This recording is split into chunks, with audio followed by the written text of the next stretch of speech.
T20 world cup 2024 का match number 46 यानी super 8 का match number 6 United states of America और वेस्ट इंडीज के बीच खेला जाएगा।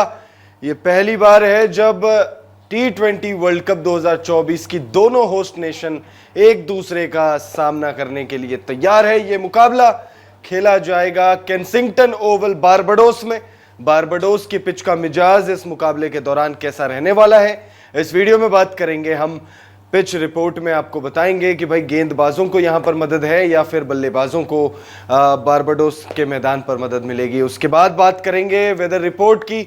वेदर रिपोर्ट में क्या जानकारी सामने आ रही है, क्योंकि लगातार हम देख रहे हैं T20 वर्ल्ड कप 2024 में बारिश की चेतावनी लगभग हर मुकाबले में जारी की गई है। तो ऐसे में क्या इस मुकाबले के दौरान भी बारिश की दखलंदाजी होगी?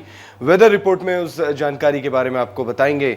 साथ ही साथ दोनों ही टीमों के हेड टू हेड आंकड़ों पर नजर डालेंगे। अब तक कैसा प्रदर्शन किया है T20 वर्ल्ड कप 2024 में दोनों ही टीमों ने, उस पर नजर डालेंगे। पिछले 5 मुकाबलों में कैसा प्रदर्शन करके आ रही है ये दोनों ही टीमें। तो वहीं बात करेंगे दोनों ही टीमों की संभावित प्लेइंग 11 किस प्रकार रह सकती है। तो वीडियो को आप एंड तक जरूर देखिएगा। वीडियो पसंद आए तो इसे लाइक भी जरूर कर लीजिएगा। सबसे पहले टाइमिंग बताते हैं आपको। 21 जून 2024 को रात 8:30 बजे केंसिंगटन ओवल बारबाडोस ब्रिजटाउन में यह मुकाबला खेला जाना है और यह मुकाबला शुक्रवार को रात 8:30 बजे के लिए निर्धारित है बारबाडोस में। अगर इस मुकाबले को आप भारत में देखना चाहते हैं तो 22 जून शनिवार को सुबह 6 बजे से आप इस मुकाबले को देख पाएंगे। यानी यूनाइटेड स्टेट्स ऑफ अमेरिका और वेस्ट इंडीज के बीच का जो मुकाबला है, इस मुकाबले का सीधा प्रसारण लाइव टेलीकास्ट आप देख पाएंगे शनिवार को भारत में 22 जून को सुबह 6 बजे। अब बात करते हैं बारबाडोस में कैसी पिच का कैसा मिजाज रहने वाला है, बल्लेबाजों को ज्यादा मदद है या फिर गेंदबाज यहां पर महफिल लूटेंगे। तो भाई बारबाडोस की जो पिच है वो बैलेंस्ड पिच है।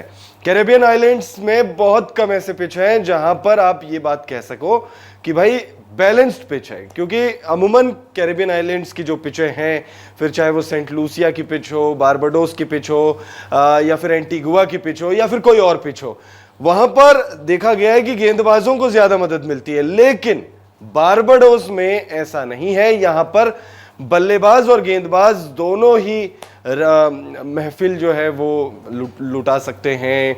आप देखेंगे कि भाई बल्लेबाज यहां पर बड़ा स्कोर कर सकते हैं, गेंदबाज यहां पर अच्छी स्पेल डाल सकते हैं। और गेंदबाजों में भी ऐसा कोई भेदभाव नहीं है कि भाई तेज गेंदबाजों को ज्यादा मदद है और स्पिनर्स को कम मदद है, या स्पिनर्स को ज्यादा और तेज गेंदबाजों को कम। यहां पर गेंदबाजों को भी बहुत ज्यादा मदद है, तेज गेंदबाज हो या फिर स्पिनर हो। सतह का जो इस्तेमाल करना चाहे वो बल्लेबाज हो, चाहे वो तेज गेंदबाज हो, चाहे वो स्पिनर हो, सतह का इस्तेमाल वो कर सकते हैं। इस मैदान से हर किसी के लिए थोड़ी बहुत मदद की उम्मीद आप रख सकते हो। ग्राफिक्स के माध्यम से देख लेते हैं कि क्या कहती है बारबाडोस की पिच और अब तक जो मुकाबले खेले गए उसके हिसाब से पिच का मिजाज है कैसा। बारबाडोस के केंसिंगटन ओवल स्टेडियम की पिच बहुत ज्यादा बैलेंस्ड है, जिससे बल्लेबाजों और गेंदबाजों दोनों को मदद मिलती है। बल्लेबाज अच्छी उछाल और कैरी की उम्मीद कर सकते हैं, जो इस बात को सुनिश्चित करता है कि जैसे जैसे मैच आगे बढ़ेगा गेंद बल्ले पर अच्छी तरह से आएगी। इस पिच पर अभी तक 5 मैच खेले गए हैं, जिसमें से एक मैच इंग्लैंड बनाम स्कॉटलैंड बेनतीजा रहा और बाकी 3 मैचों में एक मैच ओमान और नामीबिया के बीच जो खेला गया उसमें देखा गया कि दोनों टीमों के बल्लेबाजों को बहुत ज्यादा स्ट्रगल करना पड़ा। नामीबिया और स्कॉटलैंड के बीच बल्लेबाजों को अच्छी मदद मिली, तो वहीं ऑस्ट्रेलिया और इंग्लैंड के बीच मैच हाई स्कोरिंग रहा था। इस पिच पर खेले गए मैचों के हिसाब से कहा जा सकता है कि मैच में बल्लेबाजों को अच्छी खासी मदद मिलेगी। इस पिच पर खेले गए पिछले मैचों को आधार बनाकर देखें तो टॉस जीतकर पहले गेंदबाजी करने का फैसला सही फैसला साबित हो सकता है, क्योंकि पिच रिपोर्ट ये कहती है कि यहां पर गेम जैसे जैसे आगे बढ़ेगा, यानी कि 20, 25, 30 ओवर का जब गेम होगा, 40 ओवर का गेम होता है T20, और जैसे जैसे 25-30 ओवर बीत जाएंगे तो फिर बल्लेबाजों को और ज्यादा मदद मिलेगी। और उसके पीछे एक वजह वेदर रिपोर्ट में भी है। वेदर रिपोर्ट में भी उसके पीछे की एक वजह है। बताते हैं वेदर रिपोर्ट में क्या जानकारी सामने आ रही है। कि बारिश की चेतावनी जारी की गई है। क्या बारिश की वजह से ये मुकाबला रद्द हो सकता है, क्योंकि इस मैदान पर एक मुकाबला ऑलरेडी रद्द भी हो चुका है। तो ऐसे में वेदर रिपोर्ट जानना भी बेहद ज्यादा जरूरी है। तो वेदर रिपोर्ट क्या है, ग्राफिक्स के माध्यम से देख लेते हैं। शुक्रवार को मैच के लिए बारबाडोस का मौसम पूरी तरह से अनुकूल नहीं है। मौसम विभाग ने शुक्रवार को बारबाडोस में 20% बारिश की चेतावनी जारी की है। 31 डिग्री अधिकतम तापमान तो वहीं 27 डिग्री न्यूनतम तापमान रहने का अनुमान मौसम विभाग ने जारी किया है। मौसम विभाग ने 74% ह्यूमिडिटी की चेतावनी भी जारी की है। और जो मैं पिच रिपोर्ट में कह रहा था कि भाई गेंदबाजों को थोड़ी दिक्कत आ सकती है ये, या फिर बल्लेबाजों को जो मदद मिलेगी लेटर हाफ गेम में, वो इसलिए क्योंकि ह्यूमिडिटी 74% है। ह्यूमिडिटी में गेंदबाजी करना बहुत मुश्किल हो जाता है, हाथ में पसीना जो है बहुत ज़्यादा गेंदबाजों को आने लग जाता है, जिससे गेंद जो है वो उस तरीके से वो नहीं डाल पाते। ख़ास तौर पे स्पिनर्स को बहुत ज़्यादा दिक्कत होती है, लाइन एंड लेंथ बिगड़ने की बहुत ज़्यादा संभावनाएं रहती है, और ऐसे में बल्लेबाजों को यहाँ पर रन बनाने में ज़्यादा फायदा मिल जाता है। हेड टू हेड आंकड़े 5 मैचों में पिछले कैसा प्रदर्शन किया है उस पर बात करें। उससे पहले दोनों ही टीमों का T20 वर्ल्ड कप 2024 में प्रदर्शन कैसा रहा है। वेस्ट इंडीज बड़ी टीम है, नो डाउट, अपने घर में खेल रही है, नो डाउट, बहुत ज्यादा इंप्रेस किया है, लेकिन इंप्रेस तो यूनाइटेड स्टेट्स ऑफ अमेरिका ने भी किया है। और शायद यूनाइटेड स्टेट्स ऑफ अमेरिका से जैसी उम्मीदें लोगों को थी उससे कई गुना बेहतर प्रदर्शन किया है। देख लेते हैं कि भाई कैसा प्रदर्शन किया है दोनों ही टीमों ने। तो सबसे पहले वेस्ट इंडीज की बात कर लेते हैं, क्योंकि वेस्ट इंडीज बड़ी टीम है, 2 बार की वर्ल्ड चैंपियन टीम है। T20 वर्ल्ड कप 2024 खेलने से पहले 2 बार T20 का खिताब अपने क्लोजेट में सजा कर रखा है क्रिकेट बोर्ड ने। तो ऐसे में वेस्ट इंडीज ने कैसा प्रदर्शन किया है, तो पापुआ न्यू गिनी के खिलाफ ग्रुप स्टेज का पहला मुकाबला खेला, 5 विकेट से जीते। युगांडा के खिलाफ 134 रनों की रिकॉर्ड जीत, इस सीजन की सबसे बड़ी जीत वेस्ट इंडीज के ही नाम है, 134 रन। उसके बाद अफगानिस्तान के नाम है, अफगानिस्तान ने जो है युगांडा के खिलाफ ही 125 रनों की जीत शायद दर्ज की थी, तो वो दूसरी सबसे बड़ी जीत है। उसके बाद न्यूजीलैंड के खिलाफ 13 रनों से जीत हासिल किया, न्यूजीलैंड को जो हराया वो बहुत आप कह सकते हो एक तरीके से बड़ा अपसेट दर्ज किया था वेस्ट इंडीज की टीम ने। तो वहीं अफगानिस्तान के खिलाफ 104 रनों की बहुत भारी भरकम जीत। अफगानिस्तान वेस्ट इंडीज से भिड़ने से पहले टूर्नामेंट में अनबीटन थी, अफगानिस्तान के इस रन को खत्म किया वेस्ट इंडीज की टीम ने। इंग्लैंड के खिलाफ सुपर 8 का पहला मुकाबला खेला, वेस्ट इंडीज ने 180 रन लगाए, इंग्लैंड ने उस मुकाबले को 17.3 ओवर में ही जीत लिया। तो यानी टूर्नामेंट की पहली हार इंग्लैंड के हाथों झेलनी पड़ी है वेस्ट इंडीज को, यानी पिछला मुकाबला हार कर आ रही है टीम। तो वहीं अमेरिकी टीम की बात करें तो भाई होस्ट नेशन है, एक मुकाबले को अगर आप छोड़ दे सुपर 8 वाला मुकाबला, तो बाकी सारे मुकाबले अपने घर में खेले हैं।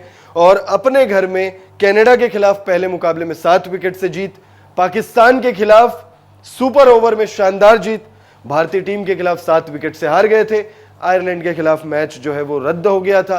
सुपर 8 में टीम ने साउथ अफ्रीका के हाथों 18 रनों की एक हार झेली है, लेकिन वो हार भी ऐसी हार है जिसमें लोग जो है यूनाइटेड स्टेट्स ऑफ अमेरिका की तारीफ ही कर रहे हैं, क्योंकि मैच पर अपनी पकड़ बना ली थी। यानी कि T20 वर्ल्ड कप 2024 में अब तक 5 मुकाबले खेले हैं, जिसमें से 2 मुकाबले जीते हैं, 2 मुकाबलों में हार है, 1 मुकाबला बेनतीजा रहा है। हेड टू हेड आंकड़े अगर आप देखेंगे तो भाई दोनों ही टीमें पहली बार एक दूसरे का सामना करेंगी। यूनाइटेड स्टेट्स ऑफ अमेरिका और वेस्ट इंडीज के बीच T20 इंटरनेशनल में अभी तक एक बार भी भिड़ंत नहीं हुई है। दोनों टीमें पहली बार एक दूसरे का T20 इंटरनेशनल में सामना करने के लिए तैयार है। पिछले 5 मैचों में दोनों टीमों के प्रदर्शन पर नजर डालें तो अमेरिकी टीम ने अपने पिछले 5 में से सिर्फ 2 मुकाबलों में जीत हासिल किया है, तो वहीं 3 मैच में टीम को हार का मुंह देखना पड़ा है। अमेरिकी टीम अपने पिछले 2 मैच बैक टू बैक हार कर आ रही है। वेस्ट इंडीज अपने पिछले 5 मैचों में से 4 में जीत दर्ज कर चुकी है। हालांकि टीम को अपने पिछले मैच में इंग्लैंड के खिलाफ हार का सामना करना पड़ा था, और वो मतलब कॉम्प्रिहेंसिव हार थी। इंग्लैंड ने बहुत ही कॉम्प्रिहेंसिव जीत हासिल की थी, ऐसा नहीं था कि वेस्ट इंडीज की टीम ने कोई चुनौती पेश की हो, क्योंकि 181 रन चेस करने थे इंग्लैंड को, इंग्लैंड ने 8 विकेट से उस मुकाबले को जीता। तो बहुत ही कॉम्प्रिहेंसिव जीत, जिसमें फिलिप सॉल्ट की एक शानदार पारी थी, जॉनी बेयरस्टो ने भी अच्छी पारी खेली थी। अब बात करते हैं दोनों ही टीमों के संभावित प्लेइंग 11, कौन कौन से वो 11 खिलाड़ी होंगे दोनों ही टीमों का प्रतिनिधित्व करेंगे। तो भाई मोनांक पटेल को हमने हमारी प्लेइंग 11 में, पॉसिबल प्लेइंग 11 में रखा है, क्योंकि शोल्डर इंजरी की वजह से वो पिछले कुछ मुकाबले नहीं खेले। उनकी जगह एरन जोन्स टीम की कप्तानी कर रहे हैं, लेकिन उनकी कप्तानी टीम को रास आ नहीं रही है और शोल्डर इंजरी की वजह से वो बाहर हुए थे मोनांक पटेल। खबर तो नहीं है, लेकिन ऐसा कहा जा रहा है कि शायद वो फिट हो चुके हैं, और अगर फिट हो चुके हैं तो फिर वो प्लेइंग 11 में होंगे। स्टीवन टेलर और मोनान पटेल ओपनिंग करते हुए दिखेंगे। एंड्रेस गस पिछले मैच में ओपनिंग किया था, 80 रन नाबाद बनाकर लौटे थे, शानदार बल्लेबाजी की थी, लगभग अपनी टीम को जीत दिला दिया था। लेकिन वो कहते हैं ना कि भाई एक बल्लेबाज आपको मैच नहीं जिता सकता, फिर चाहे वो बल्लेबाज कितना ही अच्छी बल्लेबाजी कर ले, क्योंकि सामने से भी आपको रन जो है वो आने चाहिए। फिर चाहे वो कोरी एंडरसन हो, एरन जोन्स हो, नीतीश कुमार हो, हरमीत सिंह हो, जो प्लेइंग 11 में होंगे, जिन्होंने पिछले मुकाबले में प्रदर्शन नहीं किया था। फिर उसके बाद प्लेइंग 11 में आएंगे शैडली वैन श्वॉक, अली खान, जसदीप सिंह और टीम के स्टार गेंदबाज सौरभ नेत्रावलकर लगातार अच्छी गेंदबाजी कर रहे हैं। साउथ अफ्रीका के खिलाफ 2 विकेट लिए थे। भारतीय टीम के खिलाफ रोहित शर्मा और विराट कोहली का विकेट लिया था। पाकिस्तान के खिलाफ सुपर ओवर में पाकिस्तान को रोक दिया था 21 रन बनाने से, 22 रन बनाने से। तो भाई सौरभ नेत्रावलकर टीम के गेंदबाजी में सबसे बड़ा नाम, और बल्लेबाजी में एरन जोन्स टीम के लिए सबसे बड़ा नाम है। हालांकि कोरी एंडरसन नाम बहुत बड़े हैं, लेकिन कोरी एंडरसन को या तो मौके ही नहीं मिले, और जब मौके मिले वो भुना नहीं पाए। तो भाई ये 11 खिलाड़ी आपको यूएसए की तरफ से खेलते हुए दिखने वाले हैं। वेस्ट इंडीज की बात करें तो वेस्ट इंडीज के लिए रोमन पॉवेल और निकोलस पूरन जो है वो ओपनिंग करते हुए दिख सकते हैं। हालांकि जॉनसन चार्ल्स भी ओपनिंग कर सकते हैं। शिमरन हेटमायर होंगे उसके बाद प्लेइंग 11 में। मिडिल ऑर्डर संभालेंगे ब्रैंडन किंग आपको दिखेंगे, रॉस्टन चेज आपको दिखेंगे, आंद्रे रसल।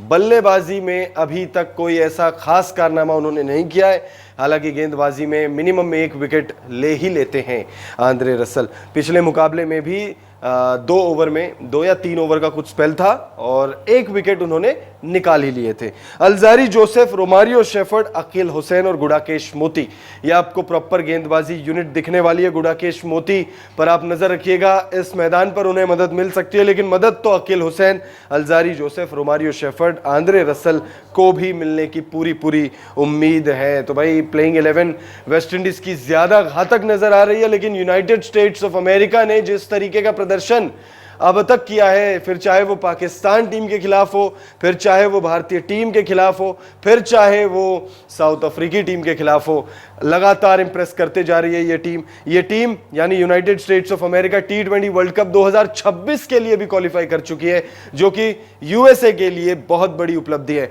तो भाई यूएसए और वेस्ट इंडीज के बीच में मैच नंबर 46वां मुकाबला सुपर 8 ग्रुप 2 का मुकाबला ये खेला जाएगा, और सुपर 8 का मैच नंबर 6 है ये। इस मुकाबले में कौन सी टीम बाजी मारेगी, कमेंट करके आप अपनी राय हमें जरूर दीजिएगा।